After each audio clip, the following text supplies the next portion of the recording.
Hello everybody and welcome back to artofdino.com and saveearth.us, and this one is called T is for Tartary, T-E-A, the beautiful, beautiful Camilla sinensis plant that has had a long and mysterious history. I remember hearing back in the day that the Chinese had a story about the origins of tea being that an emperor was walking in his garden and some leaves fell in his warm water that he was drinking, and he was like, oh wow, tea. But as we know, every single story of origin that we hear now is completely bogus. And so I am wondering if tea originated in Tartary, because I found a few articles throughout time that deal with that and a couple interesting things. I wanted to piece them together. So this one, the Rock Island Argus, July 4th, 1922. In Tartary, in Central Asia, tea leaves are first boiled in soda, then seasoned with butter and salt, and then eaten. So, I wonder, because they're a pretty old group of people, but I've never heard of this method of using tea. Like we always hear of just tea with water and then maybe some milk, but boiled in soda, then seasoned with butter and salt, and then eaten. So the leaves, it's almost like a salad in this case, which is maybe even better because we don't really eat the leaves here. So I'm wondering, it immediately makes me think, the British controlled the tea, all these other different tea companies throughout the years that gained massive power and wealth.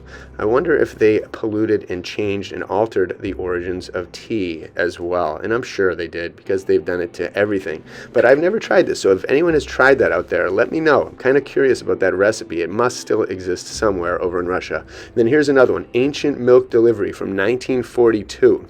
So this article says, when Genghis Khan and his Mongol warriors swept through Asia and Eastern Europe, dried milk was included in their rations. During the Middle Ages, dairying thrived, but instead of milk being delivered to homes in containers as it is now, the cows were driven from house to house and milked for the customers. So that makes sense to me. And so I got some funny imagery of Genghis Khan chilling with a bunch of dairy, a bunch of dehydrated dairy, and all these different things about cows getting delivered to yurts, to try and envision what this might have been like back in the day. Because again, all these customs, all these things that we're used to, almost every single thing that we've grown accustomed to originated somewhere else with a different group of people at a different period of time that most of us are not told about. They just hide the origins of everything. So again, we in this community are rethinking so many things, from the most basic to the most catastrophic and grand, like the size and structure of the universe, all the way down to the tea leaves that we're drinking. Every single thing has to be re-envisioned and re-evaluated in the light of being lied to forever. This one's from 1904, and it has to deal with the Koreans, and it's kind of interesting. I went down this rabbit hole a while ago, and so I'll share a part of this with you. This is to be remembered as a point in the case. The Koreans cannot and do not favor one of these nations because of any racial connection. There is none, nor is there any racial connection or sympathy between the Koreans and the people to the north, the Manchus, with whom Russian status have long affirmed that Russia will assimilate because the ancient Manchurians under Genghis Khan conquered European Russia.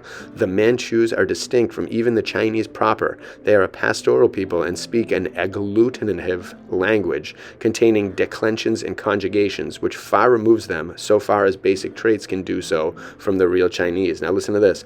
The Koreans are not of Manchu stock and have no affiliation with it. In fact, Genghis Khan, who broke down the Great Wall and stretched his conquests to the Atlantic, never subdued Central and Southern Korea. I thought that was interesting.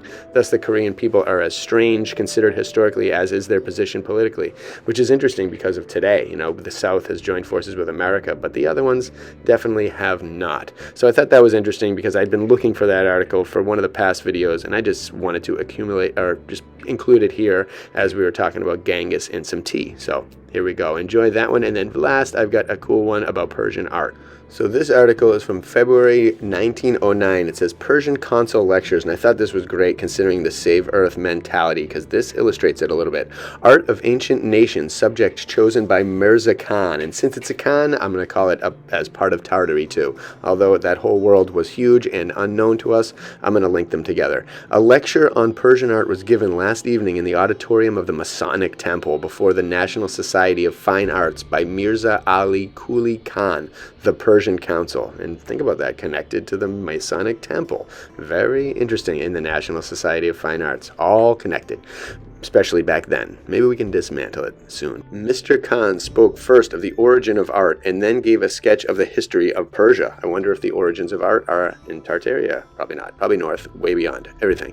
Indicating the influences which conduced its three great periods. Geographic position, climate, religion, and governments were, he said, the four great factors in the production of the art of every land.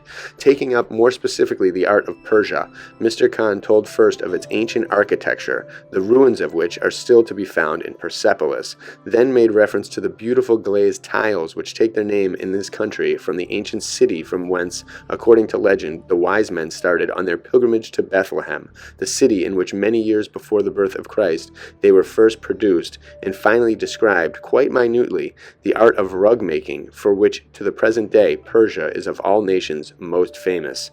Mr. Khan illustrated his lecture with examples of Persian art, showing and describing specimens of lacquer work, tiles, embroideries, weaving, metal and wood engraving, and touching upon the customs of Persia in its poetry and literature. In conclusion, Mr. Khan made a plea for the universality of art and spoke prophetically of the day when all nations should be united in ideals and aspirations. And boom, that is the crux of where this video is headed. And I'm going to read that line one more time because that is what I am feeling wholeheartedly about this new coming of golden age and Save Earth, the charity that is ours, not just mine. I founded it, but I want it to be everyone's, and that is the main goal, the universality of art. So again, in conclusion, Mr. Khan made a plea for the universality of art and spoke prophetically of the day when all nations should be united in ideals and aspirations.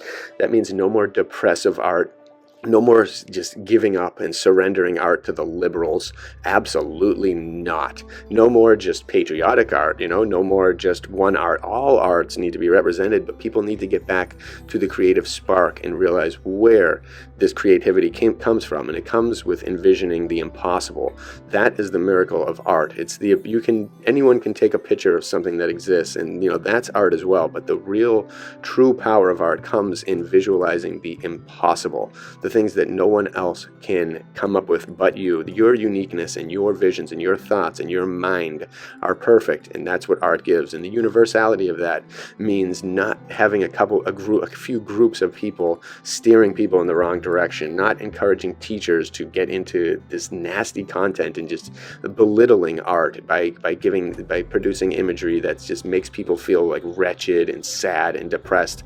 Art is meant to enlighten, uplift, and lead you and guide you on your path towards life. It is supposed to go hand in hand with the miracles of enlightenment, and that's what needs to happen again, because it's gone the wrong way for a while, and Save Earth and myself are very determined to bring it back to this universality. And this guy, Mr. Khan, hopefully he was prophetically speaking of the time that is to come for us all, because I want to see it, and I know you all do too. So let's make it happen. And again, I just want to close with a little vision of this tea, because I love tea. I drink it every day. I grew up watching my parents drink it every night, and then when I started drinking it in high school, maybe even middle school, and I haven't stopped. I don't think I've maybe had, only on days when I have to wake up really early do I not drink like more than 2 glasses of tea the day before. Every other day of my life, every single day, I've had between 2 and 7 glasses of tea for 30 years. So, and I swear by it. I absolutely love tea. It's perfect. It's leveling. It's calm. It's focusing. It's healthy. It's just great. So I recommend it. And it's for any of you tea drinkers that are out there, you will find this list from, I forget what year, I think it's the early 1900s. Pretty interesting, because tea has definitely changed, and as well as, who knows, I even want to try this Tartarian tea with cider now. I mean with the soda, because I think that would be really cool. It might even be the way tea was meant to be, in salad form, eaten, consumed, because then you get all of the power of it. Not just what comes off in the water that's boiled. You get the whole thing if you eat the leaves. So, again, I'm curious as to this. I always learn from these things that I find, and I want to bring them out there to share with you all. So I hope you enjoyed these as well and took at least a little bit from it. Either way, share it with other people, and check out artofdino.com and saveearth.us. Bless you all.